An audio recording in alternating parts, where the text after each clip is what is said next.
fragments of the large cells that we find in the bone marrow, and we'll talk about tomorrow. These are around 550,000, 450,000 to somewhere in the range of 500 to 550,000 fragments. So these aren't actual cells. Right? We're going to be looking at white blood cells. And in function, white blood cells, like red blood cells, are going to develop from the bone marrow. So they undergo a process of hematopoiesis.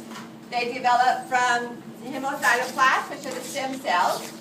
And then we have the cell line that contains granules. And we have the cell line that does not contain granules. So we'll divide them into granulocytes and agranulocytes. What I want you to know from this image is that in the stages of development, and these would all be seen in the bone marrow, we can determine whether they're in the granulocyte or agranulocyte stage by the myelocyte level. All right? So promyelocytes we can't tell any difference between, but by the time they become myelocytes, we can differentiate them.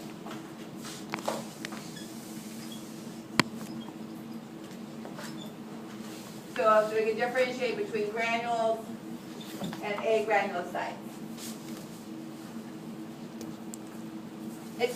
Even the agranulocytes are going to have content. It doesn't mean that they don't have molecules within them, but they're not visible with the microscope.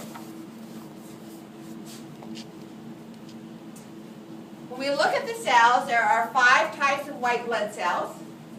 And as I said, they enter into the cardiovascular system. And how many of you used a freeway to get to school today? All right? Whether I'm going to Sac State or here, I get on the freeway, 99 usually, 5 if I'm by myself, it doesn't have a carpool lane. And I go to 50 or I come up here, and then I get off the freeway and I get on surface streets to get to my destination. That's the way white blood cells use the circulatory system. So except for the liver and the lungs, where the macrophages are in the liver are actually in the blood, they get out of the bloodstream to function. They move into the connective tissue, primarily the loose, irregular, or areolar tissue. The red blood cells are more like the big tractor trailer rigs, whose purpose is to transport.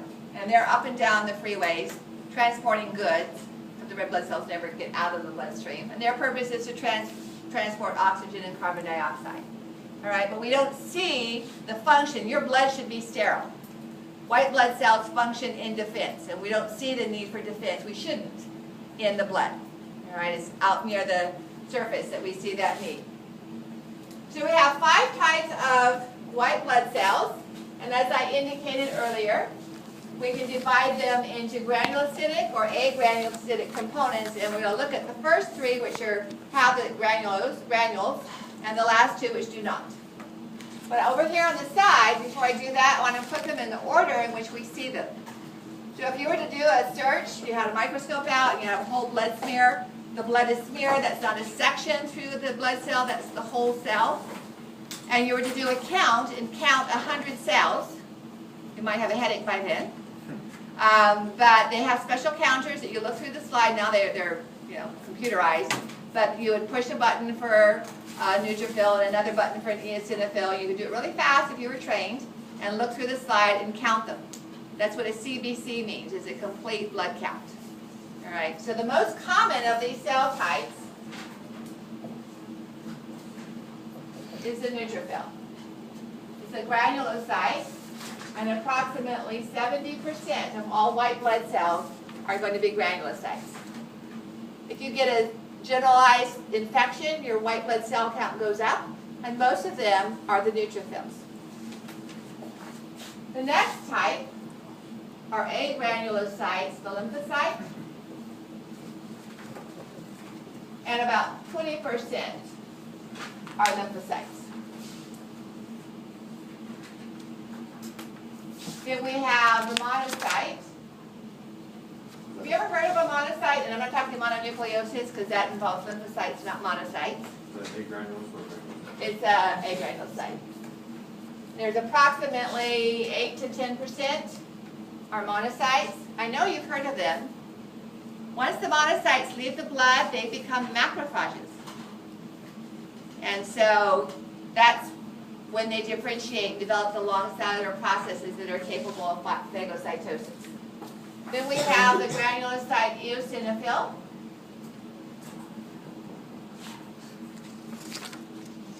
All right, this is around 2 to 5%. Yes. For your monocyte on here, it says 2 to 8%. Is that wrong? It's a little higher than 2, but in that range. If it was a short answer on my test, I'd accept anything in that range. The eosinophils are, you're going to find tomorrow, or not tomorrow, Tuesday, when you count them, it's going to be probably 5 to 10 on our slides. Eosinophils are easy to spot in the sense that they are easy to recognize, all right?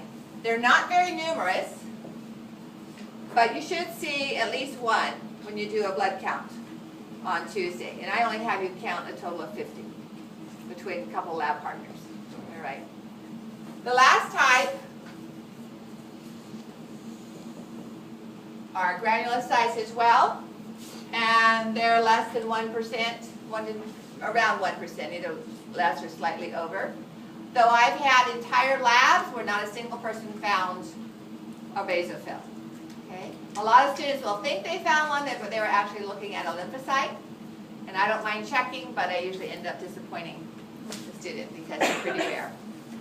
And I'll show you why they look like lymphocytes. Now let's go through the characteristics. All right? So the most numerous are the neutrophils. Their diameter is about 12 to 15 microns. They're about, if you took two white, you could put 2 red blood cells side by side, and that would kind of equal the size of a neutrophil. Their nucleus is identified as polysegmented, meaning it has distinct segments or lobules. So a lab tech, people that work medical technologists often refer to them as poly, shortcut for that. And they have granules, but they're very fine. Not red, but kind of a light pink, which I don't have the pink color without pulling out some other. So these do phagocytosis. In fact, all of these cells will do phagocytosis except for the basophil.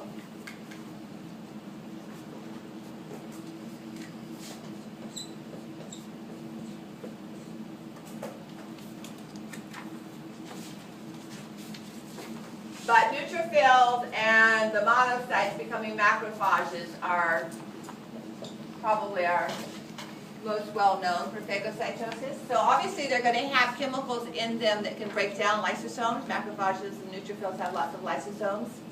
And so these are the most prominent. They are attracted to the site by chemicals released by these cells that damage blood vessels, or even the neutrophils themselves will release chemicals, leukotrienes, that will attract other blood cells to the area. And they can do phagocytosis, or they can release chemicals that will destroy the bacteria, the antimicrobials.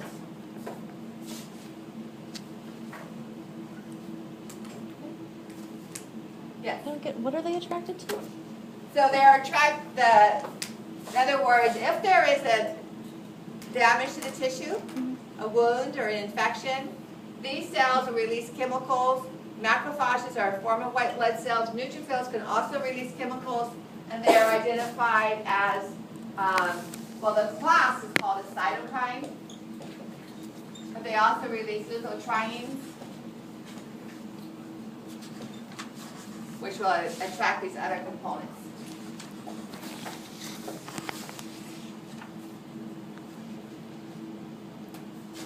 All right, eosinophils were next to the bottom as far as frequency, but they are also a granulocyte, meaning they're also a granulocyte, meaning they have granules. And so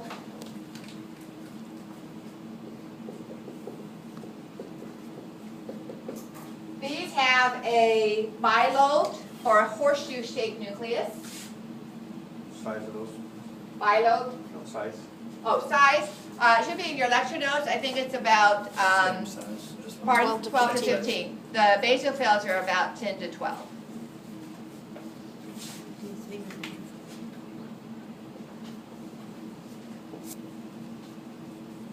Their nucleus is horseshoe-shaped, or bilobed, not quite as skinny as a horseshoe. And they have orange granules. Or they could be pink, or next, they're bigger than this. They're larger, much larger than the neutrophils. And they're quite distinctive and easy to identify.